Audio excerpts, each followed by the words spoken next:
We are at 2486 Northwest Kearney. Here is the view of the street. It sits up above the street. There's no parking for it. The yard is mostly limited to the front. Here's some side yard. Definitely needs a paint job. This is going to be a hard house to film because it's so large and there's so many kind of windy rooms, but I will do my best. A very nice, grand entryway.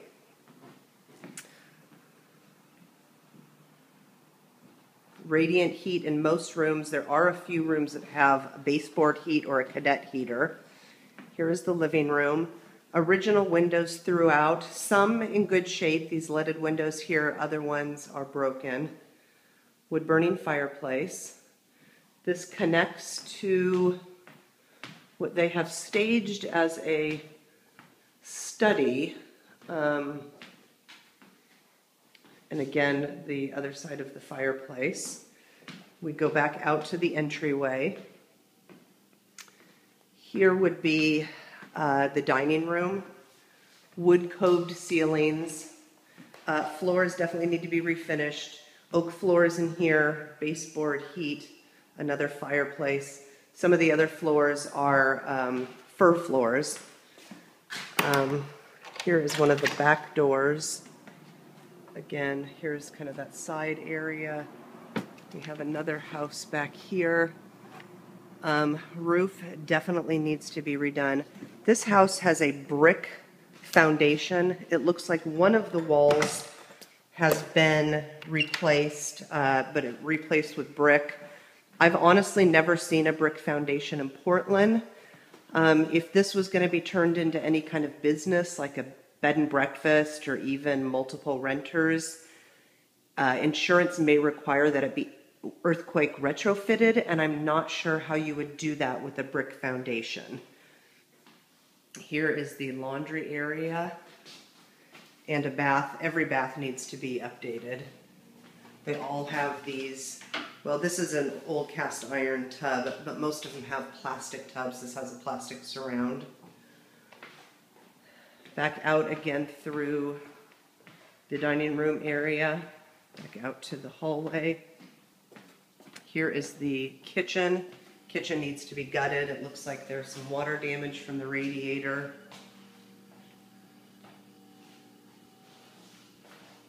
Ceiling tiles, most likely asbestos. Off of the kitchen is a half bath, which again needs to be redone. This door goes out to the other side, but we couldn't get it open. There is you'll see this, the back stairway to the third floor, as well as, you'll see that when we go upstairs. I'm going to bring you down to the basement now. Basement is unfinished. Ceilings in Portland need to be 6'8" in order for the basement to be finished. I'm not sure how you would put rooms down here because of all of the systems. Again, brick. Definitely smells moist down here.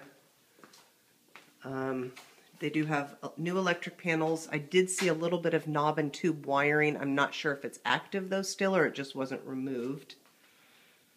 Here is the radiator heating system. There are 2 water heaters off in this room. Not a lot of lights, so. Original galvanized plumbing. There's a little bit of copper updated plumbing, but not much. And it's really, again, if you were going to finish this without moving all of the plumbing and stuff, you're really just going to be able to finish a small area, potentially like as a bonus room. These windows are not big enough to be considered legal egress windows either, so you couldn't legally put a bedroom down here. Let me see if I can turn on this light. Here is the front of the house, which has the newer brick. Again, as I mentioned, I've honestly never seen a brick foundation in the probably 1,000 homes I've seen in Portland. This house was built in 1890. So we're going to go back up the stairs.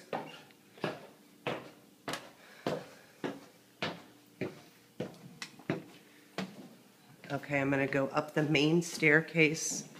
Here's the closet.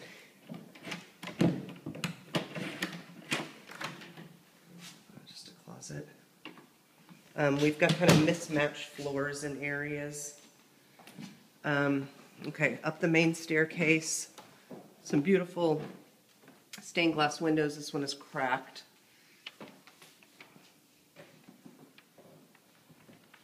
Nice wide staircase. Off to the left is a pretty spacious bedroom. Again, all original windows. Kind of a walk-in closet area. We've got a flat roof here that you'll see when I show you the shingles in the other area. Shingles from up above on the house are falling off onto it. A sink, but not a toilet.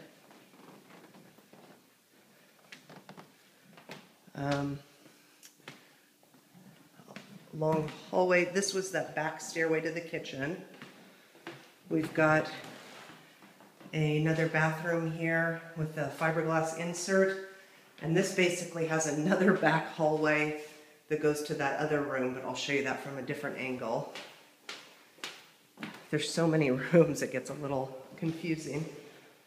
Another room. These are fir floors up here. Pantry area. Closet.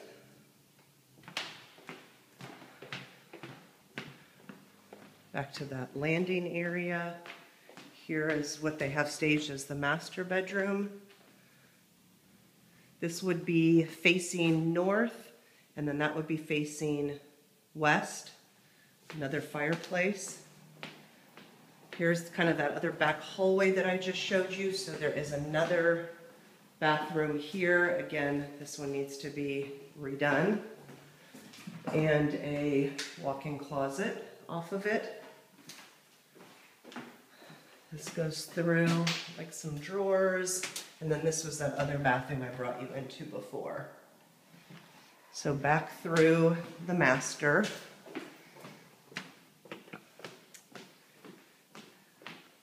This doorway goes into, this part of the roof doesn't look as bad. There's not a lot of granules left on it, but this part of the roof I'd give 3 years, but then when we go upstairs, you'll see the other part of the roof. So this you can access through the master or through the hallway. Another bedroom with a walk-in closet. Back into the landing, and we will go up to the unfinished third floor.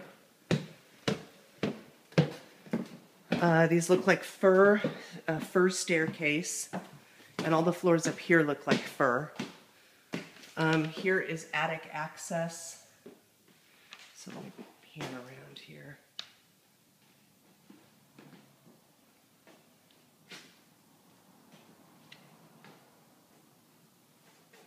So we will go off to here. It looks like there was a toilet at some point, but it had enough leaking as well as it wouldn't be legal because of the, there's no dormer sink. Here's a room. Again, floors are fir but have never been finished. Here's the part of the roof, which is basically a non-existent roof. These windows all need to be replaced. It looks like they've got definitely dry rot, and they're still the original single pane windows, as well as even on the exterior.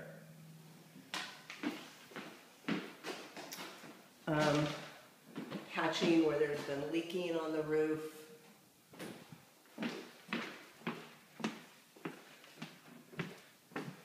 Here is another room. Again, a lot of patching on the walls. Different side of the roof. So they've basically done the roof at different times. This kind of goes way back.